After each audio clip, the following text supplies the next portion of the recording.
Dustin was rendered speechless.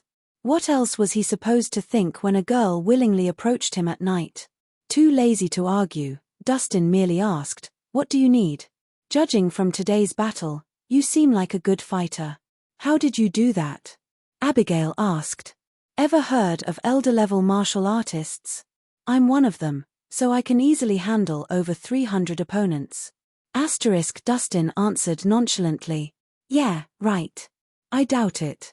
Abigail clearly didn't believe him. "Whatever. You probably can't comprehend what I'm telling you anyway. All you need to know is that I'm very powerful." Dustin summarized. Most ordinary citizens didn't know about martial artists, so even if they met one they wouldn't be able to tell. "Fine. Can you teach me some moves? I'm not asking for much. I just want to be able to defeat a dozen men." Abigail looked at Dustin with hopeful eyes. "You want me to take you in as my disciple?" Dustin raised an eyebrow. You're so old-fashioned. Who does that these days?" "Just teach me a few moves as a friend," Abigail responded. "I guess that's fine. But to learn my moves, you have to have a solid foundation, or it'll be useless. This means that you'll have to start by building your internal energy," Dustin told her. "What's internal energy?" Abigail stared at him dumbly. "You can understand it as mana." "Oh, I get it. It's what allows those people to become human anvils and all." Abigail realized. I guess so." Dustin's smile faltered before he continued. "It takes talent for someone to cultivate mana. After all, effort pales in comparison to actual talent. Those who are meant to become martial artists will easily understand this, while those who aren't won't see the results no matter how hard they work." "I see. Then do I have that talent?" Abigail asked eagerly. "Give me your hand." "Okay. I'll pass some of my true energy to you. If you can feel it, that means you've got the potential to become a martial artist. If you don't, then you're just not cut out for it," Dustin explained, holding her wrist and channeling some of his energy into her. "Huh.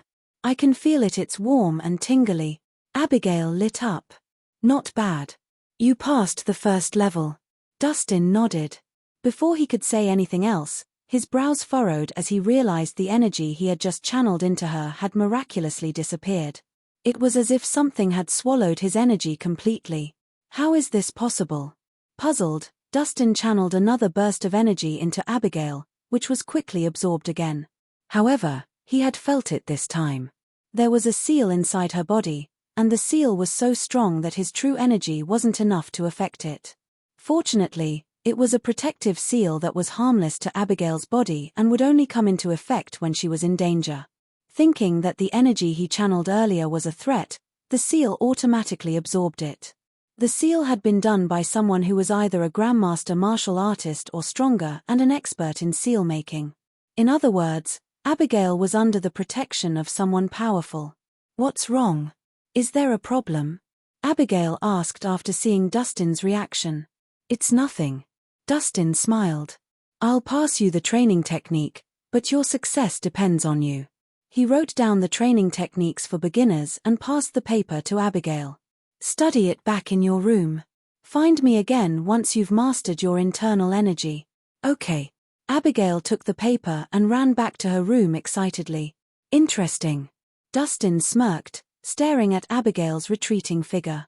The seal in her body was extremely rare, and only close family members would waste so much time and effort to do something like that.